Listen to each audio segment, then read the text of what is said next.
Well, good afternoon, everyone. It's my pleasure to be the moderator of this afternoon's session. The title of this session is Workfare, Direct Transfers, and Targeting. And we have essentially a large group of very experienced people coming to this set of issues from a very wide range of perspectives and entry points. So it'll be interesting to listen to what these participants all have to say on this topic. To quickly introduce, I think I don't really need to introduce Jean Drez from Ranchi University, Emanuela Galasso, she just presented to us on the topic of workfare, so we've already had a bit of an appetizer there. Vinayak Sen from the Bangladesh Institute of Development Studies, Sylvie Lambert from Paris School of Economics, Himanshu from JNU, and Dr. Achin Chakraborty from the Institute of Development Studies here in Kolkata. I don't have, maybe I'm been delinquent as a moderator, but I don't have a series of provocative questions to ask the panelists. Rather, I would just like the panelists to give a freewheeling perspective on this set of issues, as Gaurav mentioned. So without further ado, I'm going to pass it over to Jean, and so here's go for it. Thank you, Peter. Let me begin by saluting Martin's memory and adding very briefly, because time is short, a few words to what has already been said this morning. I didn't actually know Martin as well as most of you. I only met him a few times, once or twice in London, in Delhi, in Washington, including at a memorable dinner that Dominic may remember, where Dominic was there, Peter and his wife Jenny, and also Carla Hoff, who made us laugh quite a lot. So, despite that, I thought of him as a friend, and all the interactions I had with him in person and by email and so on were always very cordial, even when we disagreed. I agree with everything that was said about him this morning, especially about his integrity and intellectual honesty. And to that, I would only add that I think he really cared for the issues he was working on, and he worked on poverty throughout his life because he wanted it to go away.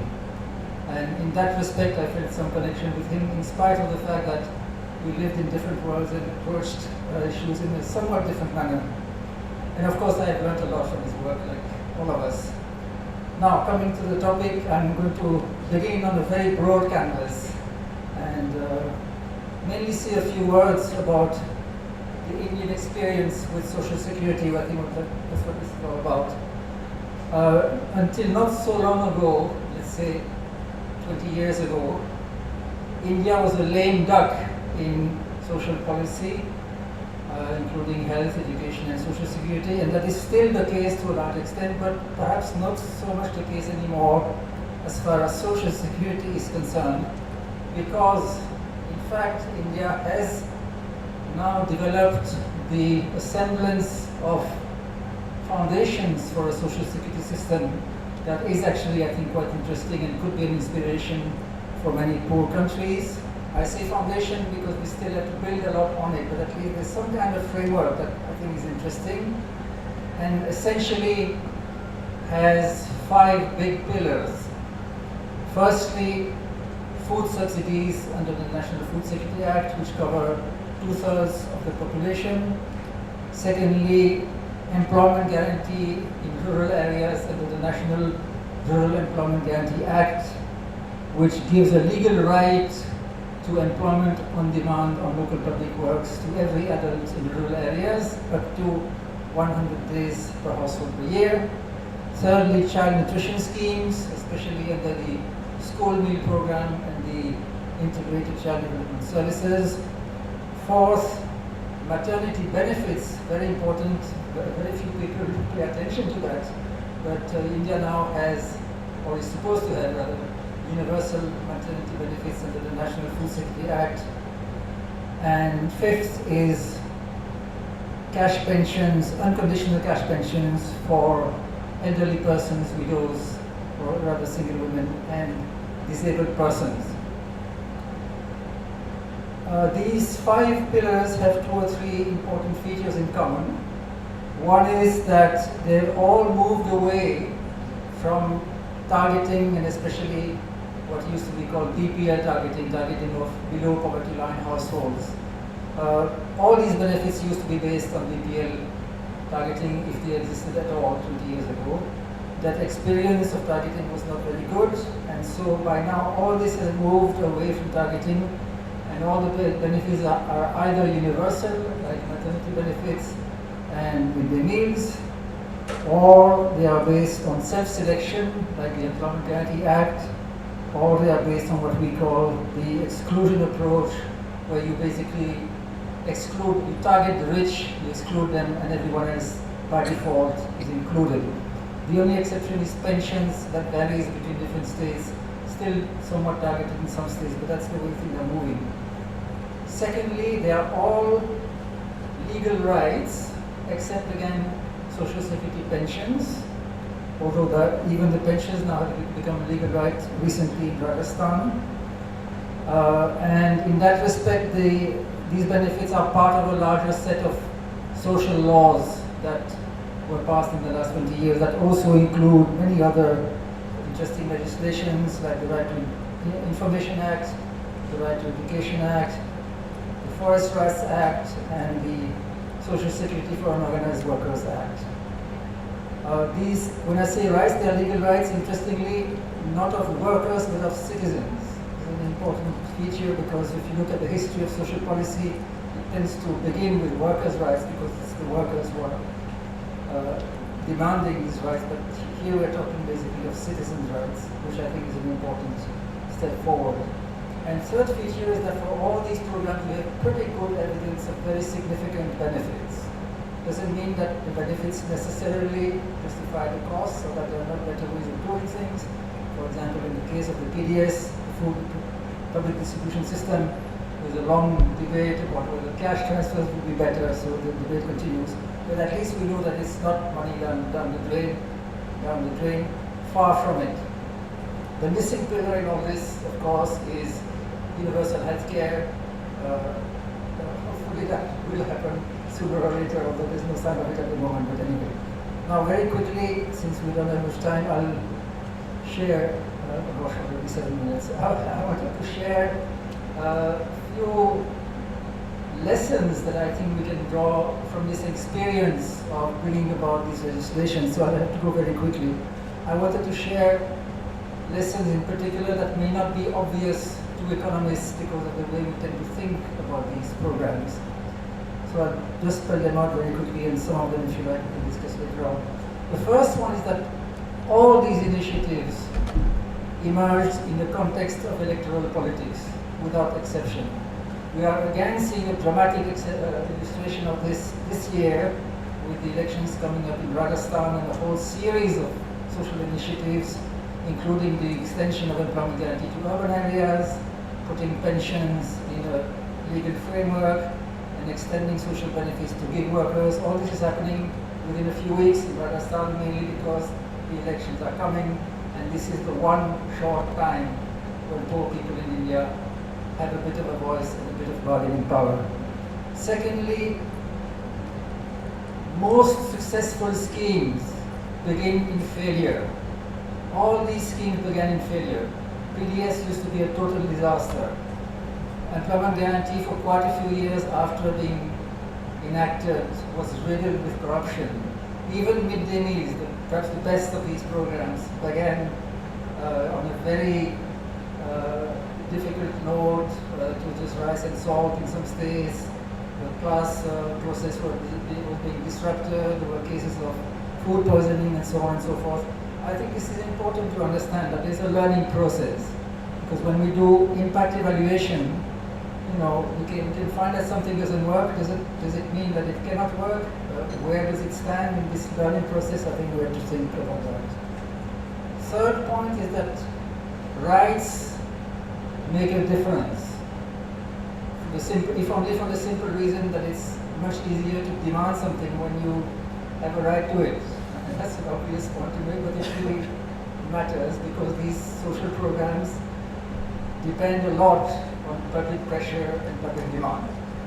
The clearest example of that is the Right to Information Act. When people used to have zero access to government information beyond what the government itself took the initiative of disclosing. Now you have a legal right, and there are penalties if the information is not disclosed. So it has become almost like a magic wand, opening almost every door to government documents in India. Fourth point, following on the importance of rights, not the importance, because it's not like everything can be put in rights, in the rights framework. It's not like it's always a good thing to do. But what I'm saying is it makes a difference, and very often a positive difference. Following on that, the fourth point is the importance of the KISS principle. Keep it simple, sweetie. You really need clear entitlements if you want people to understand them and to claim them. If you look at these acts, the Right to Information Act is a very simple entitlement. Whatever you demand from the government, you have a right to it within 30 days. Employment Guarantee Act, you can demand work, and you have a right within 15 days. Food Security Act, 5 kilos per person per month. Everyone can understand this. Of course, as an economist, we may say that no, we should fine-tune, differentiate, more flexibility and all that. That can be true. But I think we have to also bear in mind that it's very important to keep things simple if you want people to understand how these things work. Fifth point, that the devil is in the details. This is a point that Esther Duflo has made very well in her paper, Economists Plumber. But I think going from there to a conclusion, I don't necessarily share that the way to deal with that detail is to tweak things here and there, and as economists try to find out when it works better and how things can improve. I don't think that's the only way of understanding what difference the details make, and I think sometimes it's not possible to do it that way. I think there are other ways of learning, but I think the point that there is in the details, and that small implementation approaches, so small implementation details can make a big difference to the outcomes. It's also important to remember when we do impact evaluation. The sixth point is that evidence is one thing, policy is another. Important to remember because, first of all, there is all this interest today in so-called evidence-based policy, which creates an impression that we can make policy by gathering evidence and that the policy implications will follow. In fact, many research papers in economics end with a section called policy implications, and most of the time, if you look at it, the implications, the so-called implications, really don't follow from the research. And one reason for that is that to make policy recommendations, you need values. For evidence, you don't need values. Evidence is a scientific matter. But for policy advice, you're actually entering a very charged political area in many cases, not in all cases. And you have to think very hard about where you stand, your values, the possible repercussions of your advice, and so on and so forth. It's really something very different from just gathering evidence. And the last one, no, I think I'll still stop here actually. I'm already beyond the, I'll bring the last one later. So thank you. You may have noticed that I brought in some points that belong to tomorrow's panel. And the reason is that unfortunately I may not be there tomorrow. I apologize, I can see that I'm frowning. I'm trying to extend. But in case I'm not there tomorrow, I apologize in advance. And thank you everyone for organizing this event. I think it was really important to be here. And goodbye. Thanks, Tom. Very much. So let's move on to Emanuela. So, we haven't worked to prepare such a structured way as the chapters, but I wanted to sort of pick up on the same points that you touched upon, and or what a social security or what we call social protection system should look like in terms of ensuring protection and commercial promotion to the poor. And Martin was very strong about emphasizing coverage rather than targeting, because that was the main objective of reaching the poorest in a comprehensive way. And so the, the features that you highlighted in terms of coverage and the pillars resemble a life cycle approach that covers sort of households along the life cycle, covering maternity, covering children in the sort of critical age for long-term investments, for subsidies that are not handouts, but real investment in future human capital, and then you have an employment protection part and the elderly part, and that's sort of a feature that is common in middle to upper income countries, and it's usually not there as a sort of a system in low income countries that really can't afford to have financing or coverage for the entire life cycle. And Martin and I started working on Chile, which is sort of an upper income level who has this idea of not moving away from individual programs to a system that really thinks about not only sort of transfers or cash transfer per se, or sort of income transfer, but a whole array of social services that are needed to cover longer life cycles, and also have a rights-based approach in terms of thinking about guaranteeing a minimum level of rights for the entire population, but really strengthening the support to the poorest. So it's a right-based approach of a minimum level of rights that is unique to the entire population, but you really strengthen the effort to the poorest. And so it goes a long way of sort of the same concept of ensuring coverage, but coverage of what? It's not only cash transfer, you have to really think about a package of services that target different dimensions of welfare that are needed to cover different sort of dimensions of social protection or social inclusions of the poorest of the poor, which sort of brings about sort of the challenges of low-income settings where this rights-based approach is still not there, or the finances is not there to really ensure this system. And so it would be useful maybe to think about at what level of development this rights-based approach or these pillars came about in India. At what level of development could a country like sort of in transition from a low middle income to high income country sort of is right to sort of shift from small and isolated programs to really a system that can be what level of growth or development we could sort of think about reaching sort of the maturity of a social protection system. So the other sort of point that I wanted to make, and sort of I remember there's been a lot of work that Dominique and Rinku wrote about in terms of the rationing and the state capacity of this learning process of the Vega, and the question of sort of under what condition the state capacities is able to deliver, and what is the optimal package of services that can be implemented or can be reinforced in some settings rather than others. And maybe it would be useful to reflect on how in sort of this heterogeneous continent as India managed to bridge the gaps between the states that had the lowest capacity in terms of service delivery in these 5 pillars or not. And I think that I will stop there to start a conversation, and maybe we can go back to the discussion. Thank you, Peter.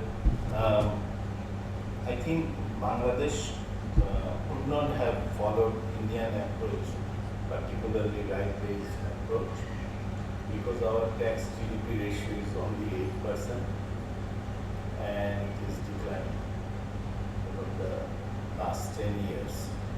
So Bangladesh's then story looks like as follows. 1 year ago, BRICS UP program, targeting the ultra poor program, manager came to us and told us that they are running difficulties in running the program because they are not finding adequate number of extreme poor in the villages. And 2022 HIS confirmed this story. National extreme poor is disappearing.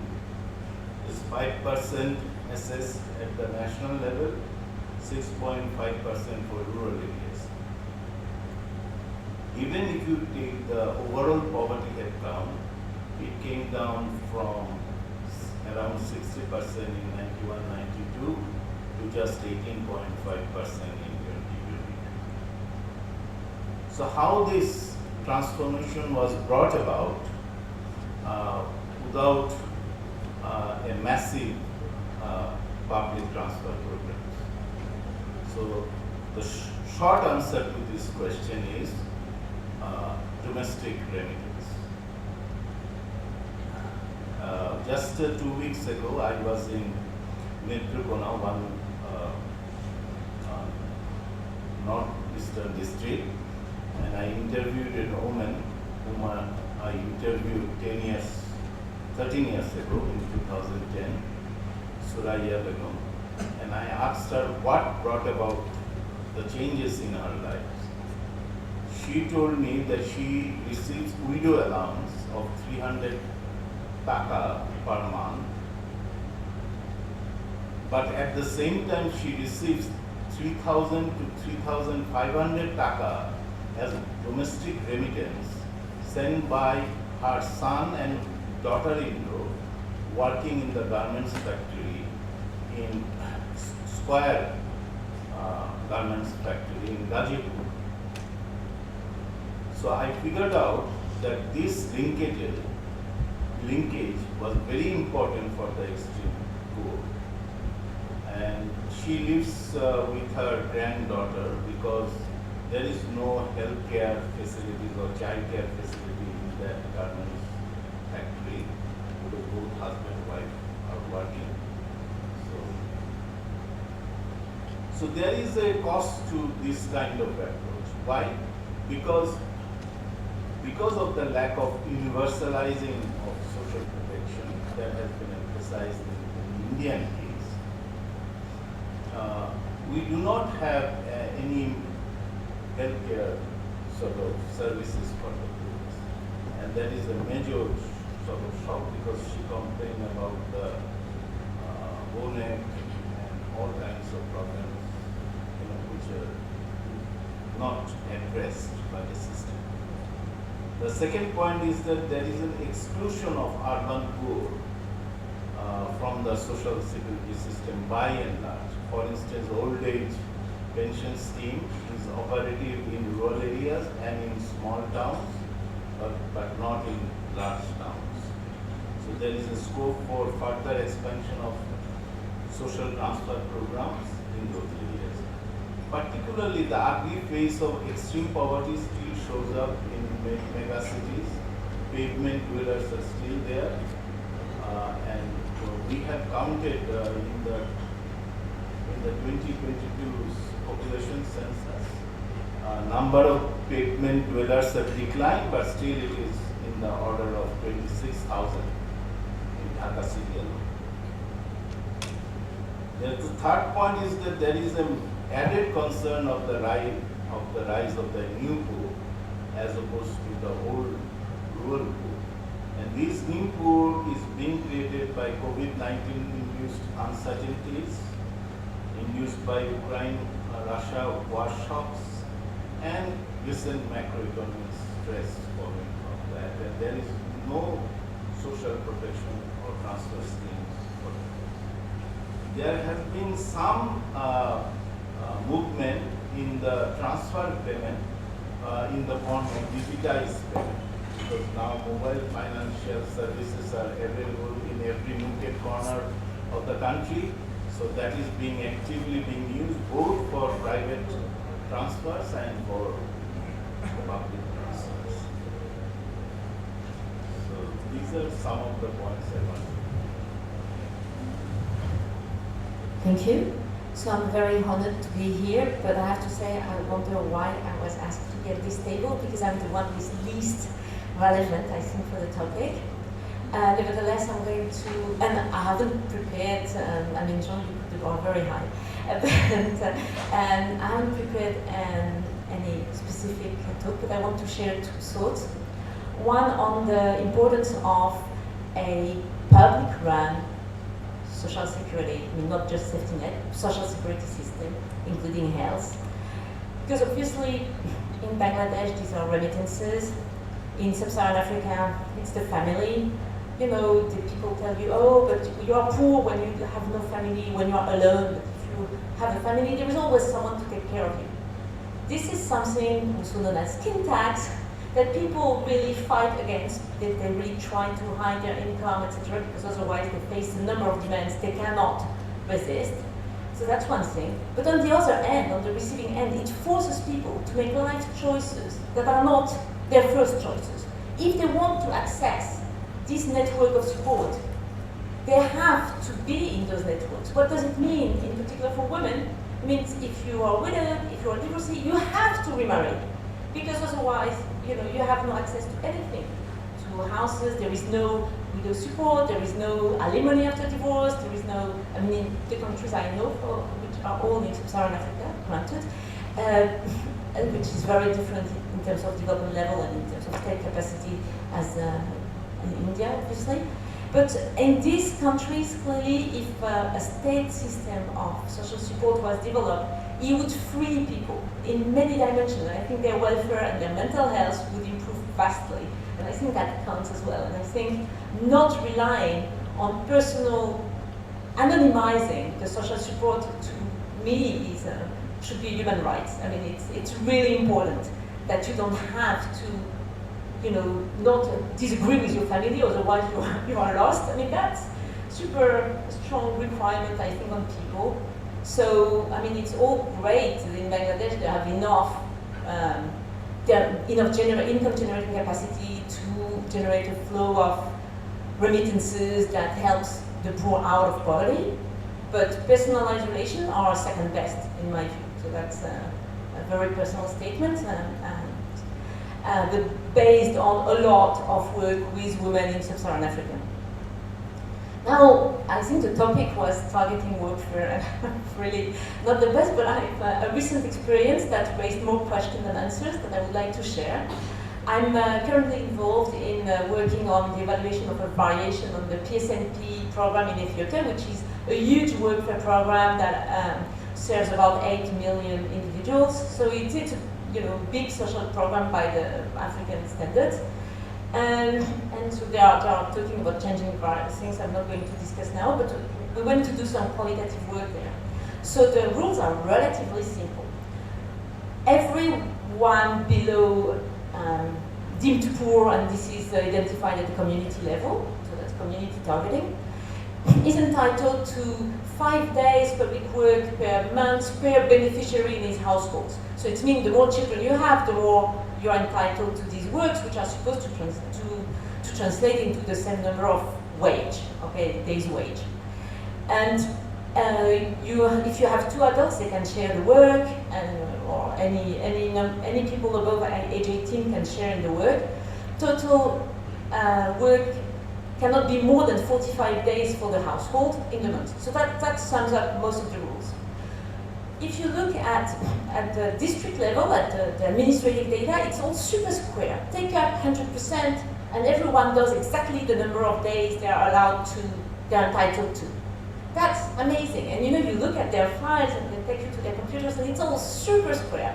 You go, oh wow, amazingly implemented. And then you go in the villages, and it's not what's happening.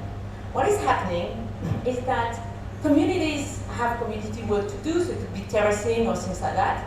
So men and women are both working. Women are supposed to do less hours in the day. In the villages we visited, that might not be true everywhere in Ethiopia, I don't know. Mainly women bring the food and drinks to the men workers. And everyone does about the same number of days, whatever their entitlement. So the community calls everyone for the first week of the month, for example. Or everyone's every morning for 2 hours. There is just no variation. If you are entitled to 5 days or to 25 days, everyone works the same, and that's their sense of fairness. They also, in order to spread the amount on more households, they limit the number of beneficiaries to 5 per household. While you have households that are super big, you can have 7 children and a number of adults. It's still 5 max. It's not written anywhere. Okay, so it's a rule that the community, because they think it's fair. When there is emergency relief, which happens all the time in Ethiopia, they give it to the people who did not receive the PSNP, although the guys who received the PSNP are supposed to be the poorest. But again, they already get some public transfers, so the emergency relief should be given to some other households, anywhere everyone is poor. So the fairness issues is very prevalent in the way the program is actually implemented on the ground. And then when you ask people, what is their entitlement, etc., it appears very clearly that they have no sense that this is a wage, which is really what government officials tell you.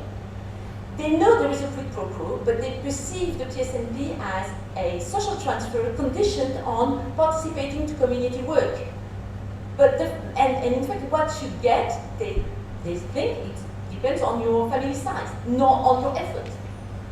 And so there is a complete gap in the spirit, between the spirit of the program in the mind of the government and the implementation. In addition, if anyone on the field has a good reason not to go to work, like this woman alone because her husband just left, and she needs to do other things to have, because the amounts are very small, to have supplementary income, and she says, look, I cannot go, I need to go and fetch wood to sell it, and she sends her son, who is 13. Well, the guys on the building site, they said, you are too young, you just go to school, that's fine. And then they agree that this woman doesn't have the time to participate in the community work, but they count her as participating because it's legitimate.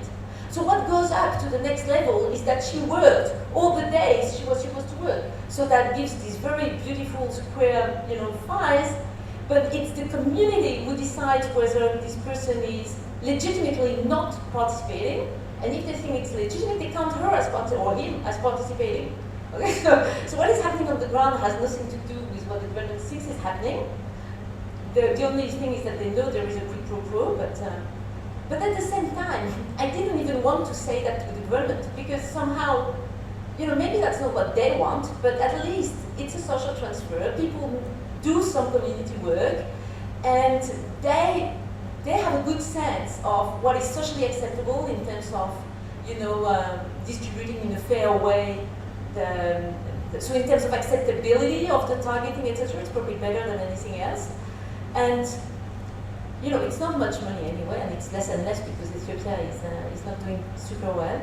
But I was wondering whether, okay, all this story about self-targeting with workfare program, etc., here is just not at play at all. But what I walked away with, do we really need self-targeting? That's to conclude this series of description and maybe questions. Thanks. The topic of discussion is starting from workfare, and then social protection. I'll go in the reverse order, and mainly to raise a few questions, because some of the issues that John has raised are issues on which there is unanimity. I do think that India has made huge progress, at least in the last 20 years. But then it starts with the question as to, are the progresses that we have seen in the last 20 years likely to sustain, and to what extent are these going to be more, in a sense, go beyond what they have already been there in those sessions?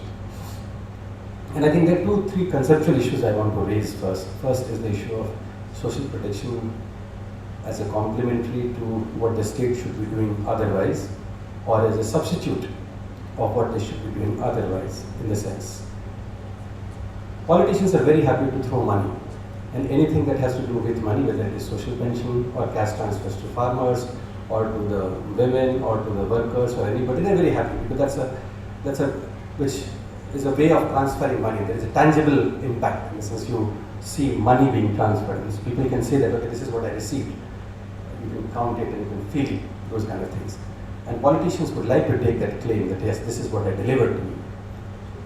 And most of these are like that. Most of these are related to that. But it has also come at a time when your public health infrastructure has collapsed. So you want to give maternity entitlement to the women. Women are very happy, and the government takes the claim that I give you 6,000, I'm going to give you 9,000, I'm going to give you 12,000, and it keeps on. It's a bidding war that is going on. But at the same time, your public health infrastructure goes down because there is no adequate expenditure that goes on. You keep on giving money to on PDS, and there is a bidding war that used to go in Tamil Nadu earlier, where they reduced the prices 2 rupees to 1 rupee, 50 paisa, and then free. It was like, I mean, our Prime Minister is like, who likes to announce it. Okay, this much you want, this much you want, this, okay, this is the one that you get. It's like a magician. We have reached to the national level where it has come down to 0 rupees for our rice and wheat PDS thing. Now the challenge is only how many years you can add.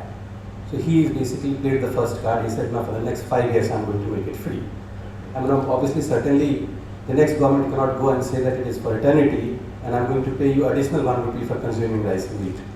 But it has come at the cost where your entire food security apparatus has become rice and wheat apparatus, and we are the largest importers of pulses, the protein source, and the largest importer for edible oil, where our import percentage has gone to 90%. But nobody is bothered about it because we are very happy that the money is, rice and wheat is at least we are getting it 0 rupees.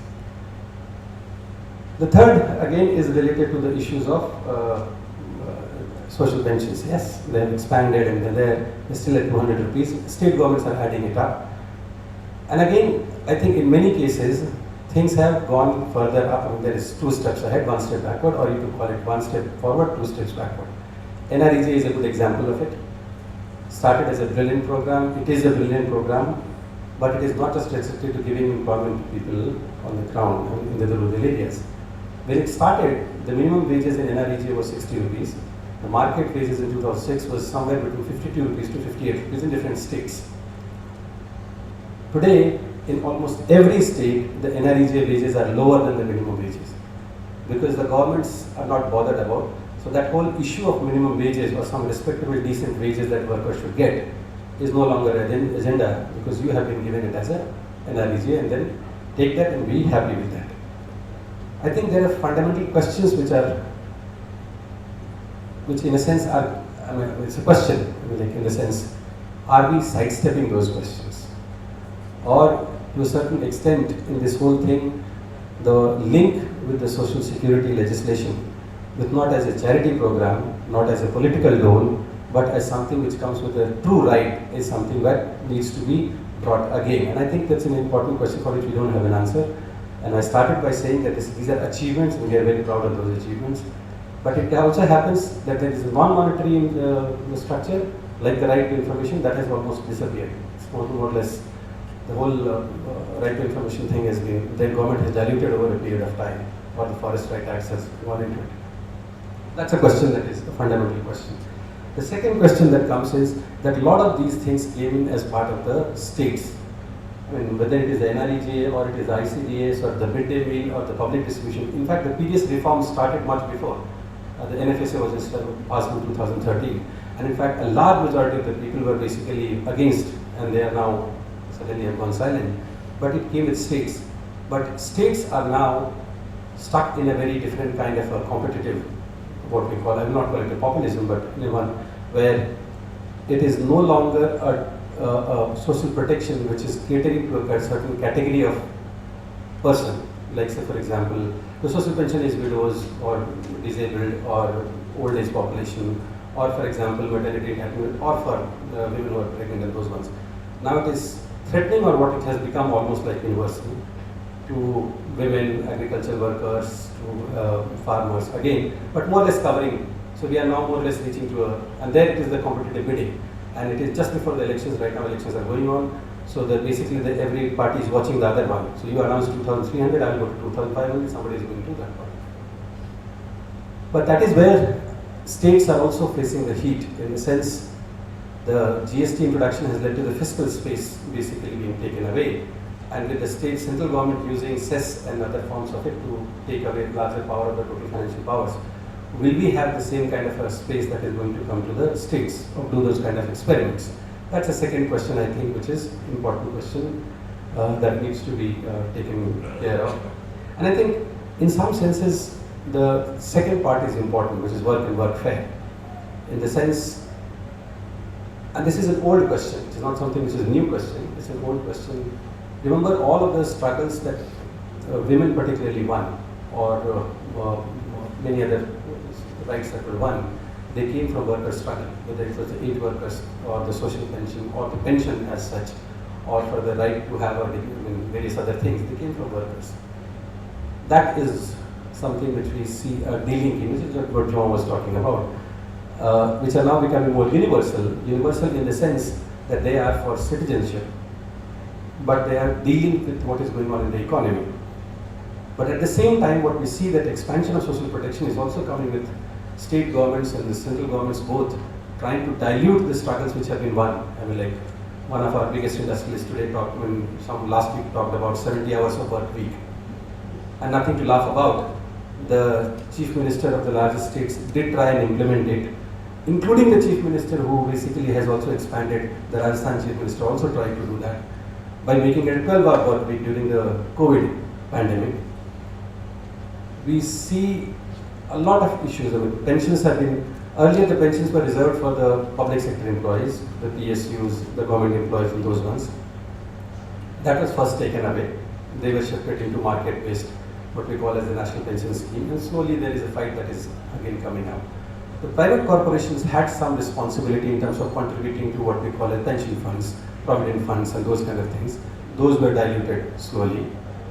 And now more or less those have been taken away in the sense now it is mostly a very nominal, minimal kind of a thing. So the economic structure is now, the structure of work in a sense is changing. We're talking about gig workers, we're talking about these delivery guys who are working for about 10 days, 12 days, and I don't know what kind of a social security protection we can think of those guys, because we have to think about those ones. Because those are the ones where we see a kind of new challenges emerging as to, and the changing nature of work, changing nature of employer-employee relationship, changing nature of corporate and then the state nexus in that sense. It poses a problem of expanding the social protection to also new categories of vulnerable people being created, vulnerable workers being created.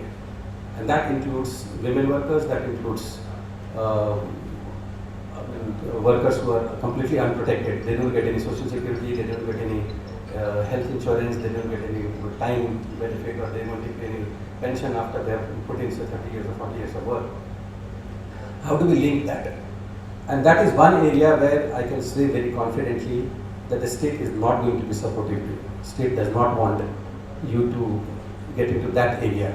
As long as I am going to give you pensions, food, and whatever you want, do not enter into an area which is my domain in a sense. So I think somewhere that conflict is going to rise, and it is coming up. The social pension, the demand for old pension scheme, the defined benefit pension scheme, is something that is coming back in a sense. And we see those conflicts emerging. And if that conflict emerges, then do we see some kind of a trade-off? That is something which we would like, which again is a question that needs to be talked about, because again the fiscal space is an important place. Last issues again I wanted to bring in the three challenges that the social protection paradigm has to face. One is obviously the challenge of what Bangladesh also is facing, is the urban. It's much more easier, and most of the schemes work in urban, the rural much more, employment guarantee and others. Urban is again something which has been more or less, has seen less progress, and it is true even for social pensions, because even the earlier targeting scheme, the BPL, was never there in the urban areas. Even the socio-economic census which was used to target currently in the rural areas is something which was not implemented very well in the urban areas, and is left, generally left. Not much of attention has gone into it, but that share is increasing. We don't have the definitive information because the census has not been held, but it's likely to be close to 40-45% of the total population reaching into urban areas now, And that is a big category which requires a different way of entering, because you see, you don't have the kind of empty spaces where NREG kind of a work can be done. And how do you design an urban program? How do you design those kind of programs is something which needs to be thought about. That's one challenge. The second challenge, which is obviously going to be, is the challenge which is coming up from the whole climate change kind of a thing. Because again, social protection is not just about food, education, health, and other things, but also this is changing a different kind of a problem. And with severe inequalities that exist, we not even started thinking about that. And just as a right to food and right to health, right to education, do we have a right to clean drinking water, right to air, right to something like that? I don't know how we are going to approach this, but those are issues which may come up at some point in time. And the last issue again is related to the issue of which again I talked about, is the changing nature of work. And I think there are complications which are arising, and those complications are challenging the existing consensus, what we call. It is being challenged in Europe, it is being challenged. For example, Uber worker, whether he's a worker or not, or is he, the app aggregator has a responsibility or not. That's something which is there fought in the courts in Britain, and they're going to be fought in other places as well. But we are likely to see a different form of arrangement as far as, and we see a lot of contractualization, informalization, a lot of other things which are coming in. And we need to really be vigilant as to, do they actually throw up different kind of challenge or throw different kind of questions which those who are working for social protection would need to deal with at some point of time. We don't have a definitive list of questions, we don't have a definitive list of answers, nor do we have good examples coming from other countries which can really be used here. But I think those questions need to be addressed at some point of time or the other. I'll stop here.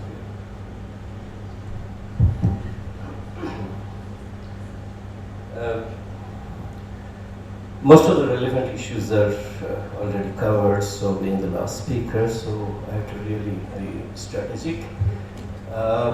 So instead of delving into some of the issues which have been talked about, let me focus on a particular program, or you may call it scheme, and I'll use that particular case to make a few points.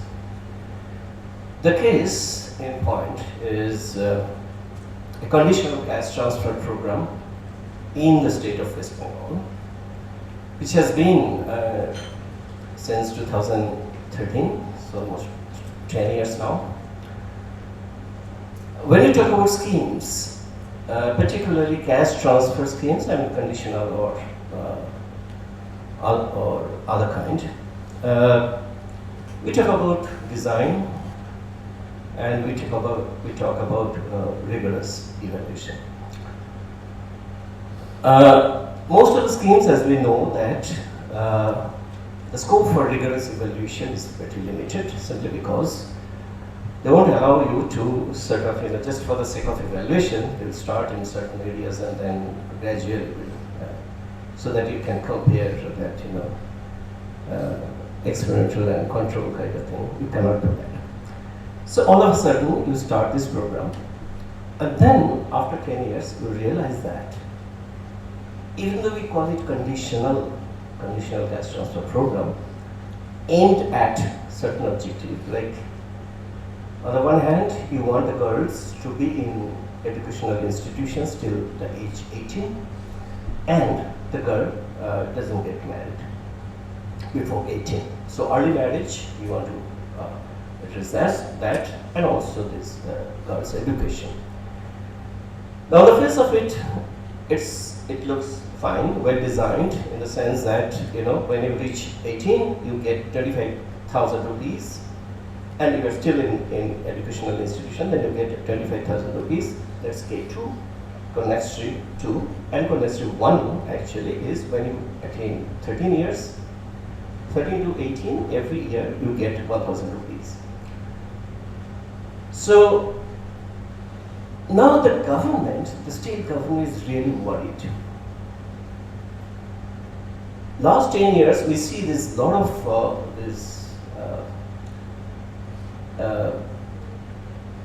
advertisement about this chemistry, and we have chemistry groups. We have, even there is a state university which is named Chemistry University. So is it that chemistry is a kind of flagship program for this government? But now the government is really worried. Why? The state is worried.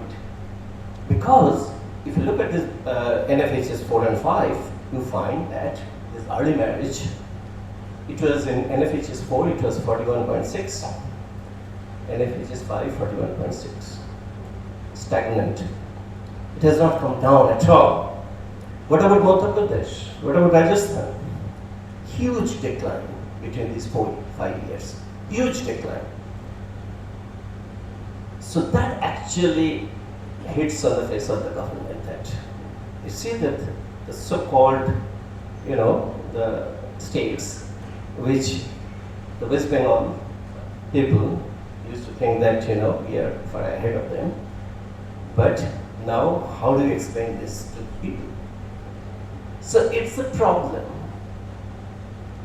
for the state to explain to people that why is it that early marriage has not come down in spite of the fact that for 10 years this program has been continuing.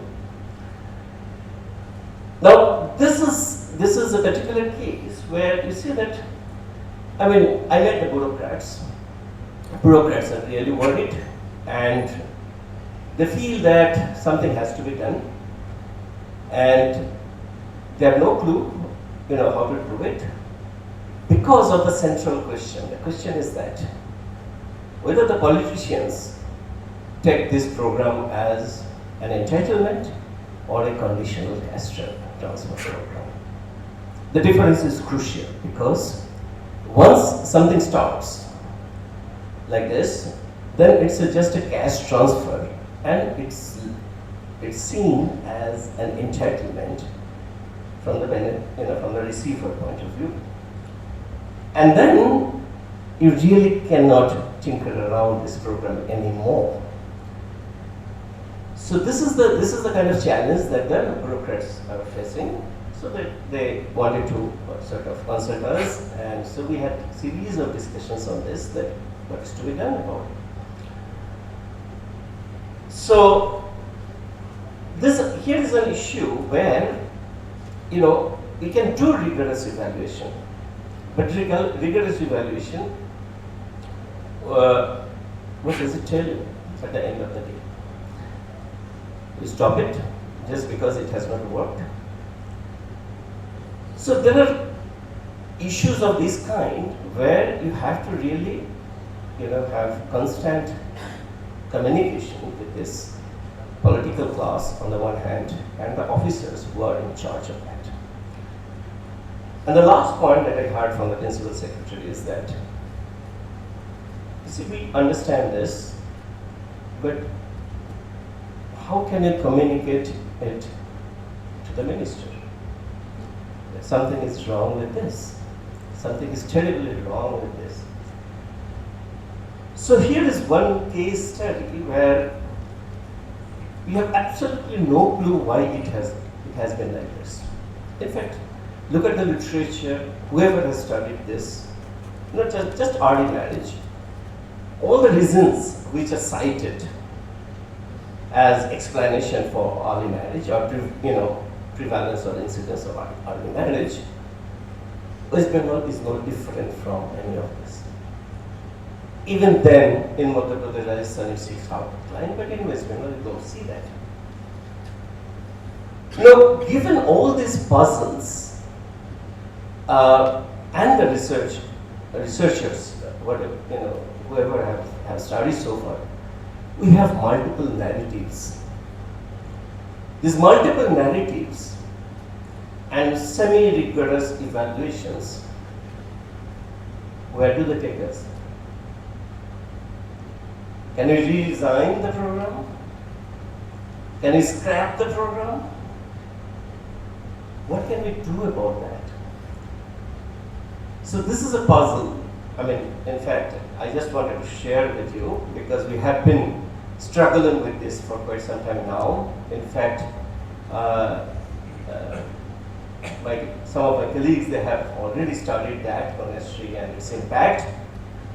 even that, all these studies together, in fact, we have absolutely no clue why a conditional cash transfer, all these global studies on conditional cash transfers on girls' education all show positive results, but why is it that West Bengal is so different? Why don't you see that kind of positive result in West Bengal? Absolutely no clue. Can you provide an answer to this? So this is the question that is my appeal to you. Just think about it. That all the conditional cash transfers for girls' education, they show positive results around the world. Starting from Progressor to even Bangladesh, all the studies in I think 90s and 2000s, all the studies show that it works. But here's the conditional cash transfer. Is there any problem in the design? I don't think that there is a problem in the design. It's just taken from other programs. Then why is it that it doesn't work in West Bengal? So problems are much deeper, which our rigorous evaluation studies actually cannot help us in this particular case, because we have to go much deeper just to study why is it that it's so stubbornly, stagnant in case of West Bengal. So I just use this particular case study just to see that the limits of some of these schemes, which actually go beyond the design flaw and implementation flaw and so on and so forth. Here there is no design flaw. In fact, I have looked at even the implementation flaw. I have looked at the data, the so-called implementation flaw. No. So, perfectly, they're covered, well covered. Exclusion is almost zero. So they're well covered. So, where is the problem? It looks like that the girls, they have more incentive to get married at age 17 rather than crossing this 4 to 6 months and get 25,000 rupees. The 25,000 rupees, that's not good enough to cross 3 months, 6 months, because they get married at age 17 in huge numbers. Huge numbers at 17. Now, what kind of rational thinking, all this, after learning all this economics, how do you explain that? If they wait just for 6 months, they get 25,000 rupees. But they don't do that. This is the puzzle, in fact, I have been living with for quite some time now, and I want to share. I wanted to share with you. Thank you very much. Thanks very much.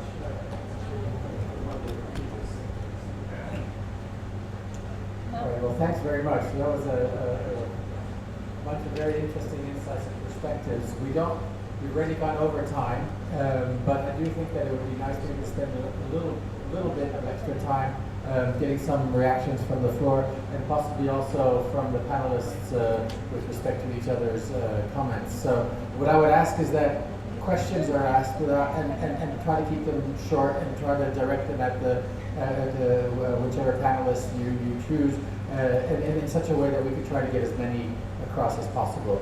So perhaps we could move to Shikhar first, but unless there's anybody here amongst the panelists that would like to ask a question.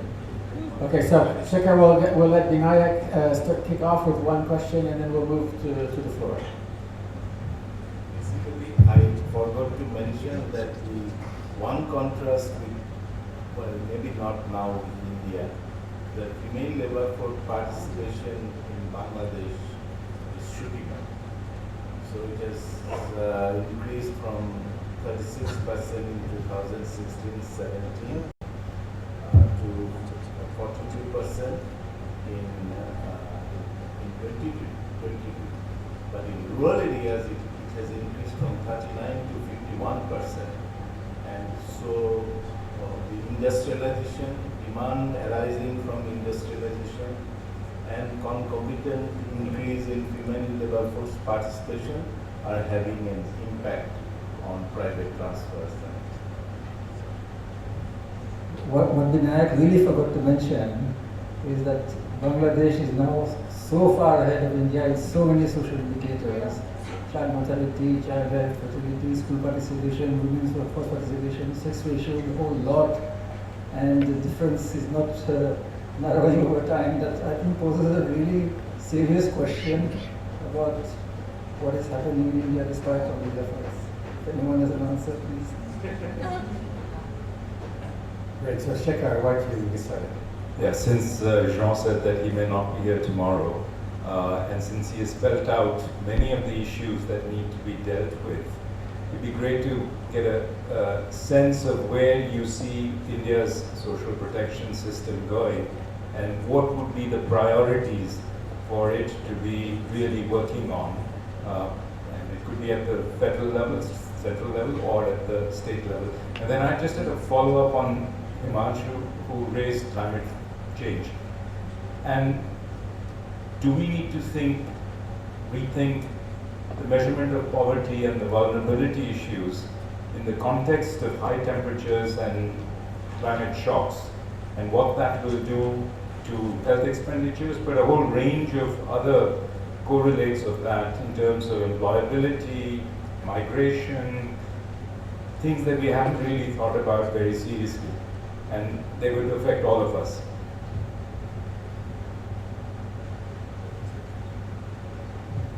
Maybe we should go and take several questions. So, Rohini. Just a question for Ajay. I was thinking about your puzzle, and I'm wondering whether the girls who were eligible for Kanyashri are old enough to get married, because what happened with Haryana, which had I'll talk about this tomorrow, which had one of the earliest child marriage schemes, is it didn't kick in until, they weren't 18 until pretty recently, until the NFHS 4, no? So I think, when did Kanyashri kick in, and are they old enough? Maybe we'll see the impact later, no?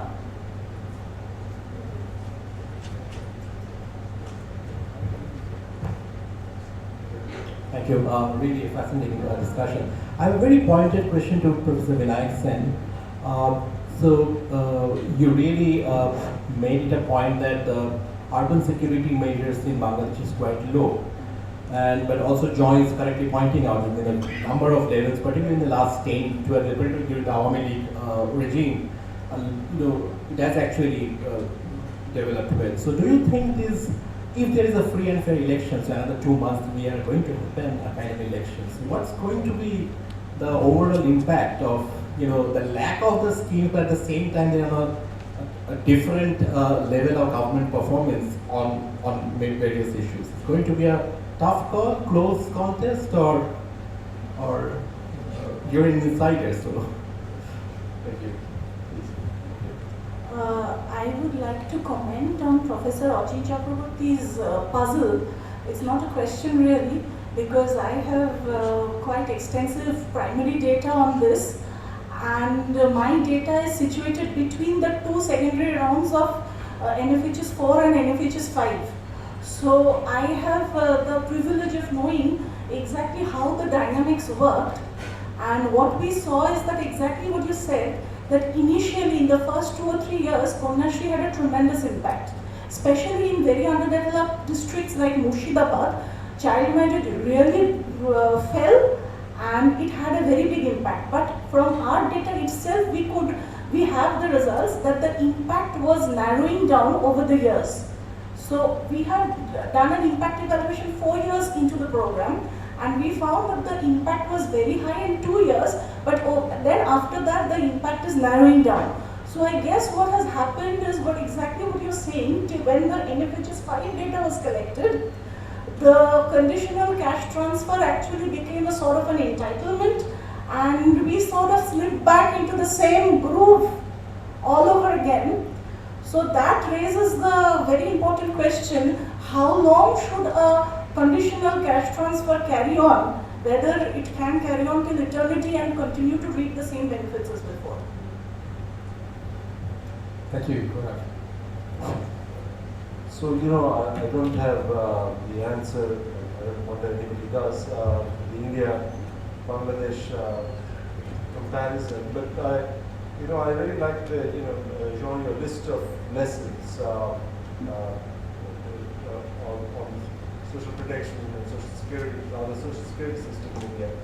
And so, one element of contrast which seems obvious is that, like you pointed out, that all these initiatives in India emerged in the context of electoral politics. Bangladesh, that doesn't seem to be the case. In fact, all the initiatives seem to have happened in spite of electoral politics. That's my reading it, I might be completely wrong. So that's kind of interesting. Similarly, I think, there seems to be less of a case of, the other point you mentioned, that all successful schemes began in failure. Bangladesh seems to have a lesser record of failure. I think they went from smaller successes to larger successes. And so, I think that probably speaks to the modalities of running these various initiatives, and I don't know how to think about it, but it sort of does beg the question in terms of, despite these contrasts, and are the contrasts themselves sort of the part of the answer in some ways compared with the others? Thanks. Yes, you have to. Yes, thank you. So I want to respond to the puzzle that you've raised. Because I think the discussion so far hasn't gone into the theory of change. So when you talk about CCT for girls' education versus CCT for early marriage, it's quite different. So just to give you an example, and just to connect with what John has said, Bangladesh is actually an outlier when it comes to child marriage. It's a global hotspot. So India has leapfrogged Bangladesh in this particular indicator, even though the CCT for girls' education was innovated in Bangladesh.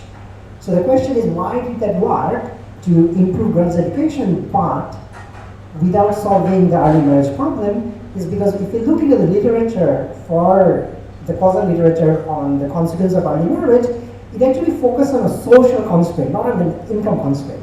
The CCT theorizes around an income constraint, that households are, it's a poverty issue.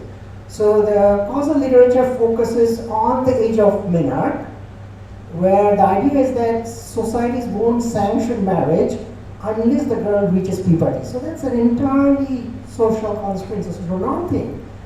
So which is what happens with the Abad for India is that there is a lot of bunching at 18. So therefore everyone is literally waiting for girls as cash cow. So the moment the girl reaches the minimum target, so everyone rushes to marriage. And so I think that's a very, very vital point to keep in mind. Now, in case of Bangladesh, the transfer the bride wasn't large enough.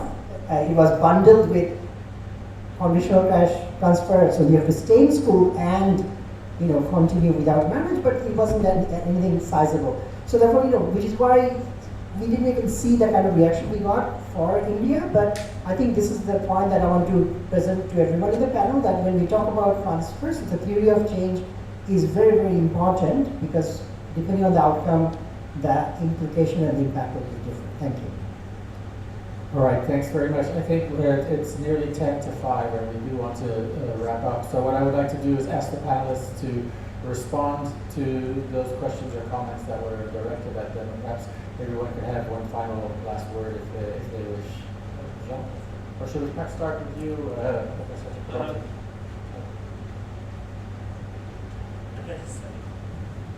Yeah, the points are well taken. I think the three questions. I think there are more of more in the comments rather than questions.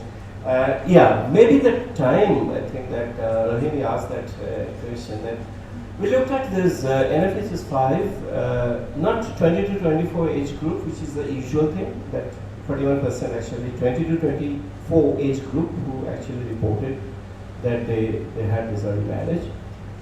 Instead of that, we looked at just 18, 19. Okay, and then you see some difference.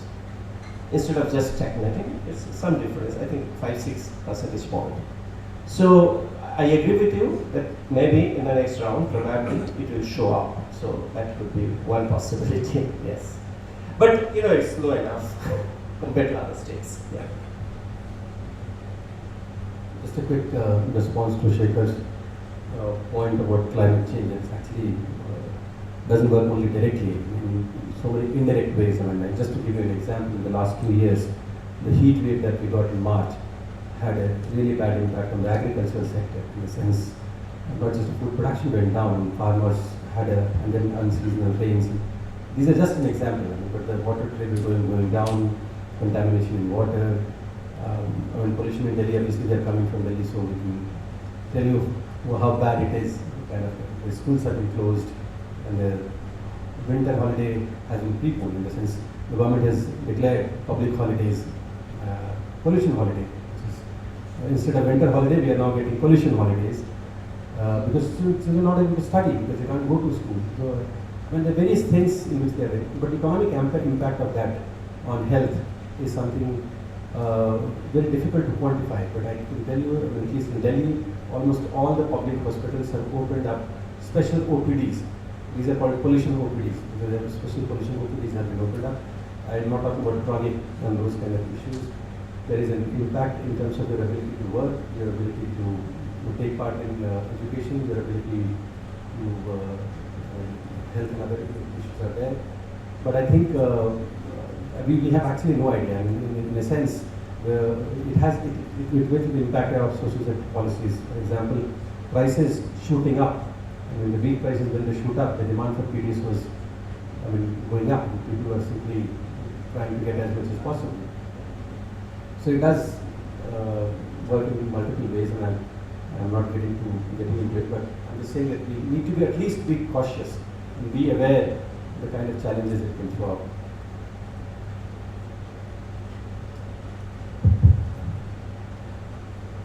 I think Niyaz Asadullah has a point that what works for girls enrollment may not work for reducing share of child marriages.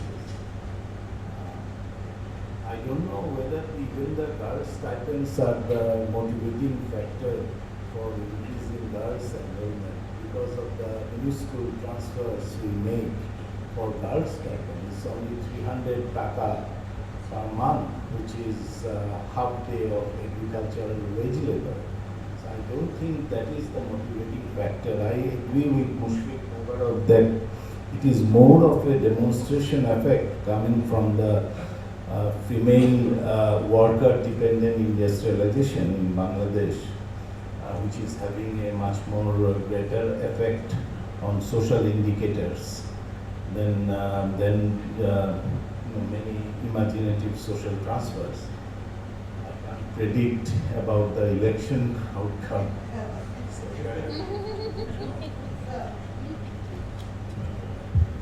Yeah, so maybe a combination of design in terms of was it the right transfer and implementation. Martin was very strong in ground truth, finding the ground truth of implementation at the margin locally. And so there an evaluation and a qualitative sort of ground truthing about the program might work.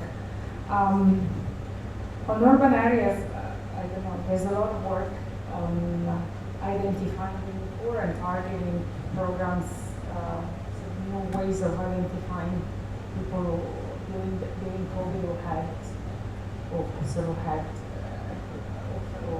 lost their income and had to be targeted. And so I think there's a lot of experimentation that we need to really think about reaching new urban poor, but also thinking about, again, along Martin's line, about the income of the poor that has not, he had this new line of work about the minimum income of the poor that had not risen and had not been, it's not only reducing the incidence of poverty, but really thinking about the income of the poorest that had not been addressed over time. And so what is the minimum package of services that would allow the poor to be covered and to live this minimum, and is it only through social programs, or what are the market ways for lifting this floor? And so I think that's a huge agenda that needs more graduate students and new researchers, and sort of in terms of taking up this new agenda. Two quick clarifications first. I didn't say that all schemes begin in failure. I said that those I talked about began in failure, but of course it's not a law that every scheme has to start in failure. Secondly, I mentioned the value of having citizens' entitlements, but that's not to deny the validity and importance of workers fighting for additional benefits for themselves. I mean, that's perfectly all right if some sector of the economy workers get organized and we have higher pension benefits and also, well, this is fine. But I think it's important for everyone to have a basic minimum because the right to a dignified life should not be conditional on working. It's all everyone has it. I'll briefly address Shekhar's question about where do we go from here. Firstly, I think is to salvage and consolidate what is already there. Because I didn't want to get into the details, but Himanshu is right that there have been many steps backward in the last few years, including even the RTI being seriously diluted, gross defunding of child nutrition schemes by the central government, employment guarantee scheme also being under attack and so on. So I think first salvage and consolidate these foundations, which are still incomplete, like the maternity benefits have been illegally restricted to one child per family. For no, this is just saving peanuts actually, because the amounts are really very small. So I think completing what is already there. And secondly, increasing the benefits, because the benefits are very small. I mean, these maternity benefits are just 6,000 rupees per child. Now this was in 2013 and it has not increased till today. The central contribution to social security pensions, as I think Himanshu mentioned, has remained at 200 rupees a month since 2006 or so. I mean, this is just ridiculous. So increase the benefits. That's not very difficult to do. And thirdly, going beyond what's already there, Himanshu has mentioned some things like gig workers and covering the urban areas better. I would say the big step forward that's still really missing is universal healthcare. I don't really agree that the public health system has collapsed. In fact, it is improving. And if you look at NFH's data, the proportion of people who normally go to a government health center for treatment when they are ill has increased a lot between NFH's 4 and 5 or 3 and 4, from 1/3 to one half. So it's not true anymore. I mean, it's still true that India has a highly privatized healthcare system, one of the most privatized in the world, and ridiculously low levels of public expenditure on health. But it's not true anymore that the public health system is almost irrelevant. It's actually very relevant now, especially for poor people and marginalized groups. And I think the time is really right for a big leap forward. And right, so I think these are some of the directions we should work for. Great, well thanks very much. I think that was a very stimulating discussion, and thanks you all very much for sticking with us for the extra half hour that we claimed. But it's 5 o'clock now, and I believe there's a boat trip, and we have to sort of be ready to be picked up by a bus at about, was it 5:45, you said? 5:45 is the last. So 5:45 at the last, 5:30 preferably in a half an hour. But no later than 5:45, present yourselves at the front, and there'll be a bus to take us to the jetty. But thanks very much, and look forward to tomorrow's continuation.